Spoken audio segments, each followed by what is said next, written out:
Hello বন্ধুরা, আমি তন্নি। এটা আমার প্রথম ভিডিও। তো অনেক দিন আগে আমি ইউটিউব লাইভ থেকে একটা শাড়ি অর্ডার করেছিলাম, বাট ওইটার রিভিউ আমার করা হয়নি কিছু সময়ের অভাবে। শাড়ির কালারটা আমার খুবই পছন্দের।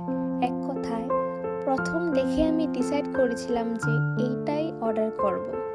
তো অবশেষে যা বলা তা করা। শাড়ির কোয়ালিটিটা খুবই ভালো এবং দেখতে এটি খুবই সুন্দর। এটা আমি যে কোনো অনুষ্ঠানে খুব সহজেই পরে যেতে পারবো, কারণ এটা দেখতে যেমন সুন্দর ঠিক তেমনি খুবই আরামদায়ক এবং সফট। যেহেতু এটা সিল্কের মধ্যে, তো আমি এটা খুব সহজেই কোনো বিয়ে, অন্নপ্রাশন বা কারোর আশীর্বাদে খুবই সহজে এটা ক্যারি করে যেতে পারবো। থ্যাংক ইউ বন্ধুরা।